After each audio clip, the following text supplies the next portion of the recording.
사도신경으로 우리의 신앙을 고백하심으로 6월 20일 새벽 예배를 시작하겠습니다. 나는 전능하신 아버지 하나님 천지의 창조주를 믿습니다. 나는 그의 유일하신 아들 우리 주 예수 그리스도를 믿습니다.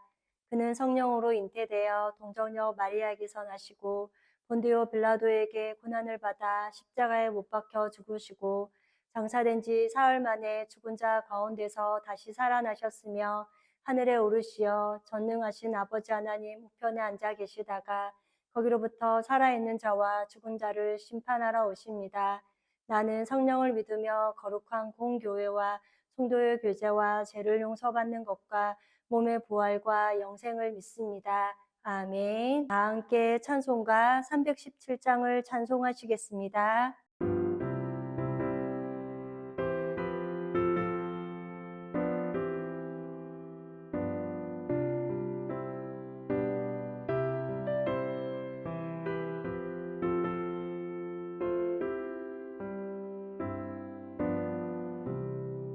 내 주 예수 주신 은혜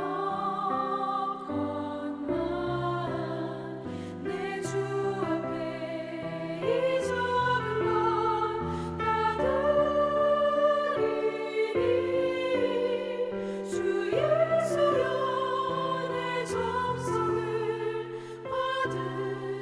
받으소서. 주 날 위해 보배로 피 흘리사 그 귀하신 생명까지 다 주시니 내 천한 몸이 생명을 왜 아끼랴. 주 예수께 빚진 것이 한없건만 나 주 위해 드린 것은 참 적으니 주 예수여 나 그렇게 보옵소서. 날 위하여 십자가에 피 흘리신 주 예수의 은혜로서 인치시고 내 모든 것 주 예수여 삼으소서. 주 날 위해 그 귀하신 몸 버리사 이 내 몸을 피값으로 사셨으니 내 생명도 주 예수께 바칩니다.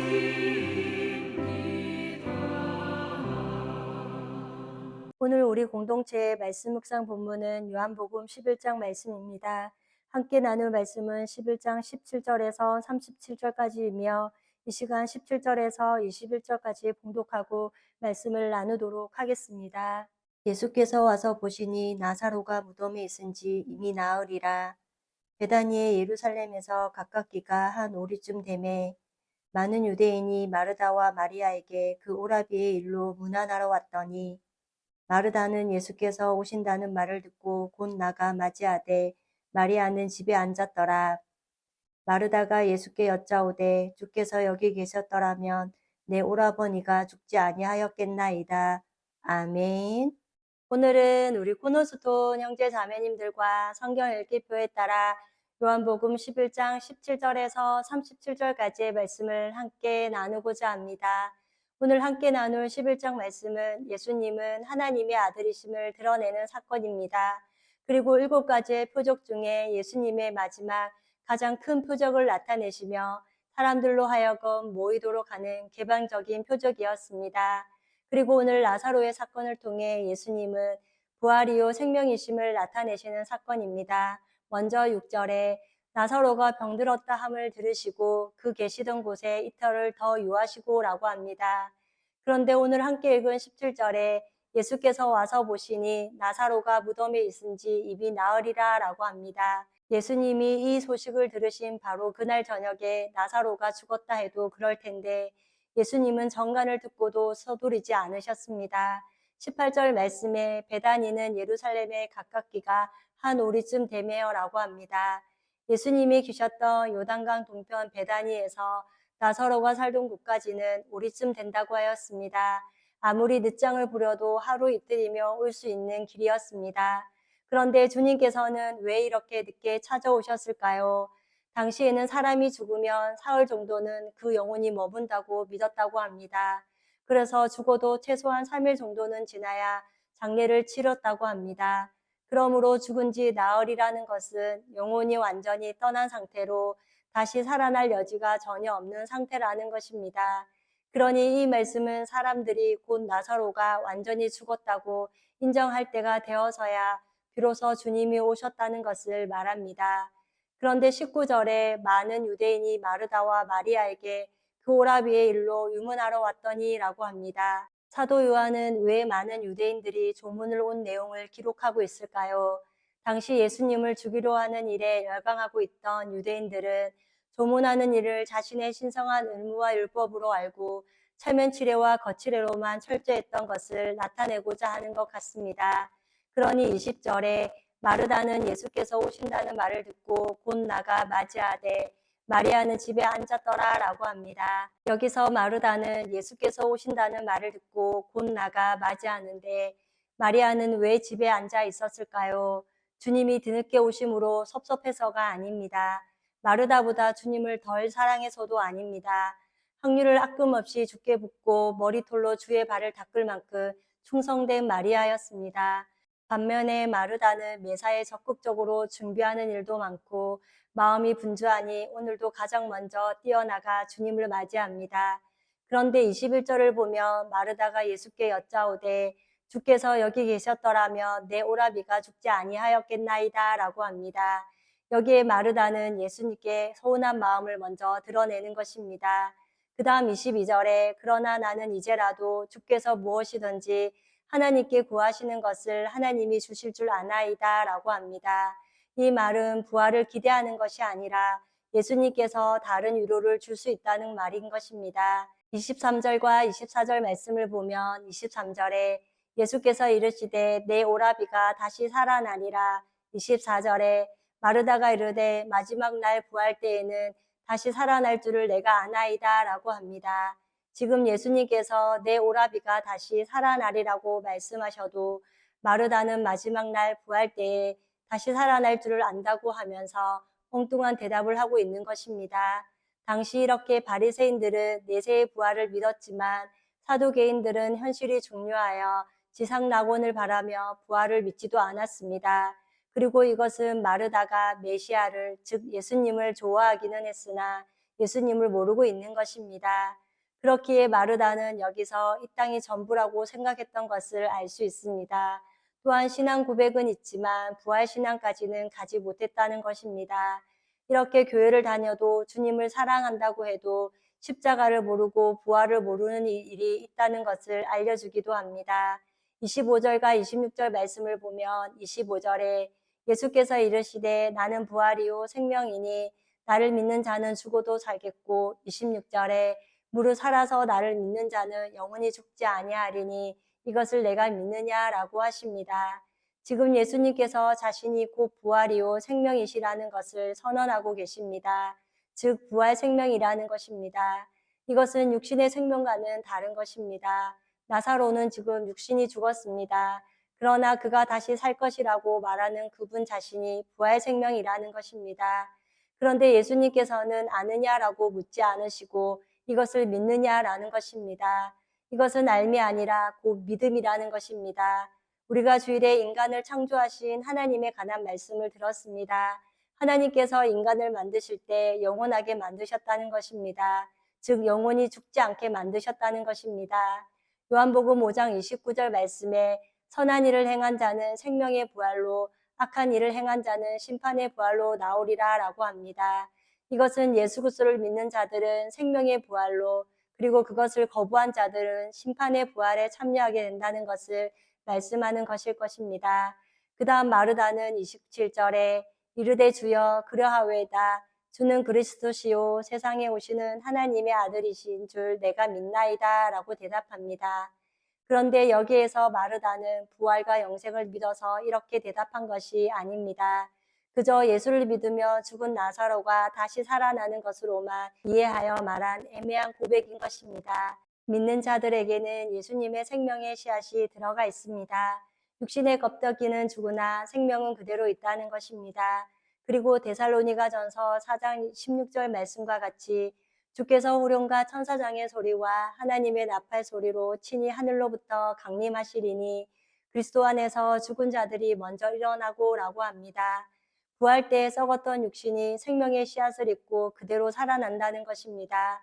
부활은 모든 자에게 있습니다. 그 부활이 앞서 말씀드린 것과 같이 생명의 부활이냐 심판의 부활, 즉 천국과 지옥이냐는 것입니다. 이렇게 우리는 하나님의 말씀이 나에게 위로가 되느냐가 아닙니다. 초대교회의 모습은 하나님의 말씀은 위로가 되느냐는 것이었습니다. 그러나 하나님의 말씀이 깨달아지고 믿어지냐는 것이며 그 말씀으로 평안하냐는 것입니다. 그 다음 28절에 이 말을 하고 들어가서 가만히 그 자매 마리아를 불러 말하되 선생님이 오셔서 너를 부르신다 하니 29절에 마리아가 이 말을 듣고 급히 일어나 예수께 나아가매 30절에 예수는 아직 마을로 들어오지 아니하시고 마르다가 맞이했던 곳에 그대로 계시더라 라고 합니다. 마리아는 급히 일어나 예수님께 나아갑니다. 이런 여인과 예수님은 친밀하게 교제하고 싶으셨을 거라고 생각합니다. 마리아는 떠들썩한 마르다와 반대로 조용한 사람이나 주님과 친밀한 교제가 있었던 사람이라는 것입니다. 마리아는 내세적인 믿음이 있었기에 오빠의 죽음을 조용히 받아들였습니다. 그러나 이 땅이 전부라고 생각했던 마르다는 화가 났던 것입니다. 이렇게 마르다의 모습을 통해 믿음이 없는 사람들은 슬픔보다 어쩌면 화가 크다는 것을 보게 됩니다. 그 다음 31절에 마리아와 함께 집에 있어 위로하던 유대인들은 그가 급히 일어나 나가는 것을 보고 고커러 무덤에 가는 줄로 생각하고 따라가더니 라는 것은 당시 여성들은 상을 당하면 수시로 죽은 사람의 무덤에 가서 우는 것이 간행이었다고 합니다. 32절에는 마리아가 예수 계신 곳에 가서 배웠고 그 발에 엎드려 이르되 주께서 여기 계셨더라면 내 오라비가 죽지 아니하였겠나이다 하더라 라고 합니다. 그런데 마리아가 예수님 계신 곳에 가서 뵙고 그 발에 엎드렸다는 것은 늘 예배자로서 주님 앞에 엎드리는 예배의 태도를 보이고 있다는 것입니다. 예수님을 경배하면서 오빠의 죽음을 잠잠히 받아들이는 모습으로 알 수 있습니다. 이것이 곧 믿음인 것입니다. 그 다음 33절에서 35절까지의 말씀을 보면 33절에 예수께서 그가 우는 것과 또 함께 온 유대인들이 우는 것을 보시고 심령의 비통히 여기시고 불쌍히 여기사 34절에 이르시되 그를 어디에 두었느냐 이르되 주여 와서 보옵소서 하니 35절에 예수께서 눈물을 흘리시더라 라고 합니다. 나사로는 지금 죽어서 육신이 다 썩은 모습입니다. 그런데 당신이 만들어 놓은 작품, 즉 나사로를 보시고 예수님께서는 심령의 비통함으로 눈물을 흘리셨습니다. 나사로의 죽음이 슬퍼서가 아닙니다. 이것은 하나님의 형상이 깨어진 것을 보셨기 때문입니다. 그리고 그토록 부활과 영생을 가르쳐도 말씀을 알아듣지 못하는 것을 보시고 긍휼히 여기시는 마음이셨습니다. 예수님이 이 시대에도 교회를 통해 믿음 없음을 보시고 아는 것과 믿는 것이 다른 것을 보시고서는 눈물을 흘리시며 안 될 것입니다. 끝으로 36절에 이에 유대인들이 말하되 보라 그를 얼마나 사랑하셨는가 하며 37절에 그 중에 어떤 이는 말하되 맹인의 눈을 뜨게 한 이 사람이 그 사람은 죽지 않게 할 수 없더냐 하더라 라고 합니다. 예수님은 나사로만이 아니라 유대인들도 사랑하셨음을 모르고 있는 바보 같은 사람들입니다. 그리고 37절에는 사람들이 나름대로 예수님을 평가하여 예수님을 향해 비아냥거리는 모습을 볼 수 있습니다. 그러나 우리 예수님은 그저 믿음의 대상이지 평가나 비아냥거릴 수 있는 분이 아니라는 것입니다. 이 아침도 예수님께서는 우리에게 내가 나를 믿느냐라고 물어보실 것입니다. 우리는 나사로의 죽음을 보면서 하나님의 영광을 위한 일로 믿으며 그리고 그분의 선하심을 믿으며 낙심하지 않을 수 있습니다. 또한 거듭난 사람은 예수님의 생명의 씨앗을 가지고 있기에 반드시 자라나게 됩니다. 때론 우리의 삶에 찾아오는 예측할 수 없는 일들 앞에서 보이지 않는 주님의 손이 함께 하심을 믿고 영원한 생명의 부활을 소망하기를 원합니다. 그리하여 하늘나라 시민권자들답게 승리하는 삶을 살아가는 우리 코너스톤 형제 자매님과 제가 되기를 이 아침도 소망합니다. 다 함께 찬송가 181장을 찬송하시겠습니다.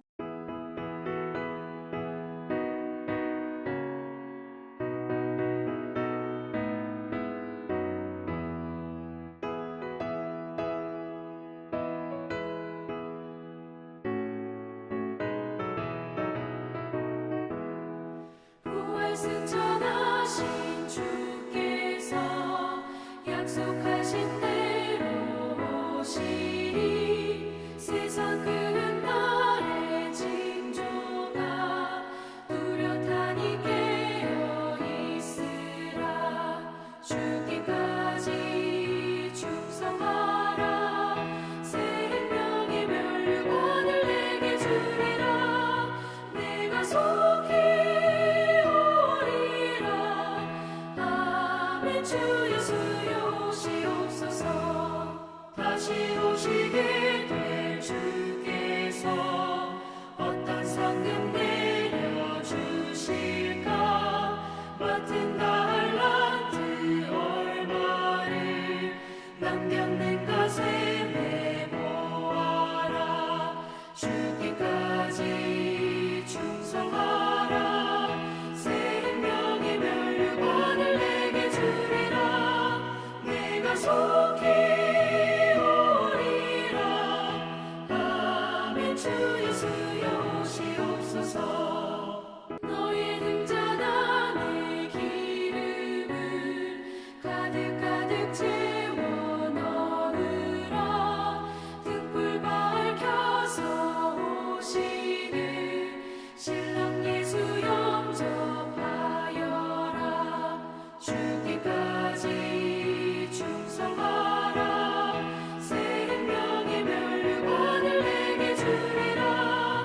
내가 속히 오리라.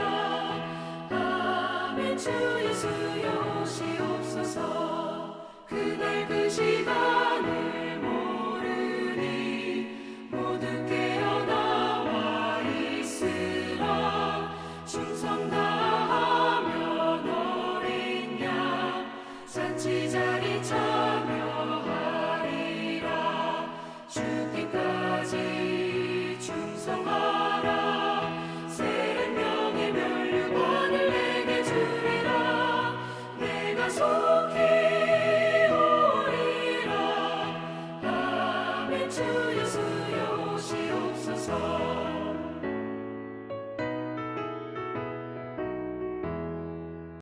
다 함께 기도하시겠습니다.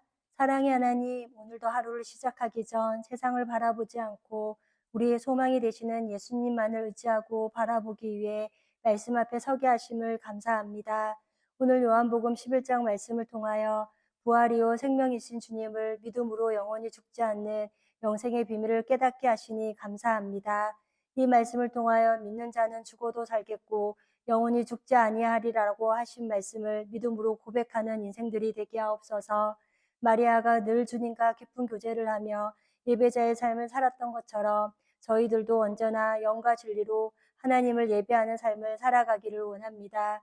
또한 예수님의 생명으로 거듭난 하나님의 자녀들인 우리는 때론 예측하지 못한 일이 우리를 찾아온다 하여도 그 일 앞에 낙심하지 않게 하시고 하나님의 손이 함께 하시기에 넉넉히 그것을 이기며 성령을 따라 살게 하옵소서.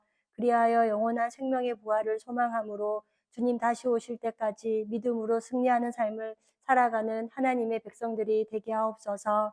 지난주에 스스로 계신 하나님 시리즈 말씀 중 인간을 창조하신 하나님이라는 제목으로 말씀을 듣게 하시니 감사합니다. 하나님의 형상으로 인간을 창조하시고 예수 그리스도로 말미암아 성령이 우리 안에 들어오심으로 하나님의 자녀된 사실을 말씀을 통해 깨닫게 하시니 감사합니다. 인간을 창조하신 목적은 하나님을 아버지로 부르며 예배자로 살아가게 하기 위함이며 하나님이 만드신 만물을 불로 태우실 때에 인간은 영원히 죽지 않게 만들어진 것을 배웠습니다. 죄로 인해 하나님의 형상에 깨어진 우리를 영원히 천국에서도 살도록 그리스도를 보내주시고 사명을 감당하며 살아가도록 하늘 아버지께서는 우리에게 있어야 할 것을 잘 아시는 은혜를 또한 감사드립니다. 그리하여 세상의 논리가 아니라 믿음을 따라 살아가는 우리 코너스톤 형제 자매님들이 되게 하옵소서. 또한 하나님을 갖게 하는 것이 가장 큰 복인 줄 알고 오직 우리는 하나님을 경외하는 코너스톤 공동체가 되게 하옵소서. 오늘도 하루를 살아갈 때 성령 안에서 영과 혼과 육이 강건함으로 하나님의 선하시고 기뻐하시는 온전한 뜻을 이루는 한 날이 되기를 기도하며 우리를 죄에서 구원하여 주신 예수님의 이름으로 기도드립니다. 아멘. 이 시간 합심으로 기도할 제목을 나눕니다. 주일 예배와 목회자의 사역을 위해 코너스톤 교회가 진리 위에 든든히 서가도록 그리고 지난 주일 들었던 말씀을 기억하며 교회를 이끌어 가시는 사랑하는 담임 목사님과 목회자들을 위해 소그룹 원들을 위하여 갈라진 나라 열왕기상 성경 공부를 할 때 말씀을 깨닫는 기쁨이 있게 해주시며 하나님의 말씀으로 완성한 교회가 되도록 목회자 세미나를 위해 또한 기도해 주시고 이 시간 각자 가지고 계신 기도의 제목을 놓고 기도하시기를 바라며 오늘도 주 안에서 승리하십시오.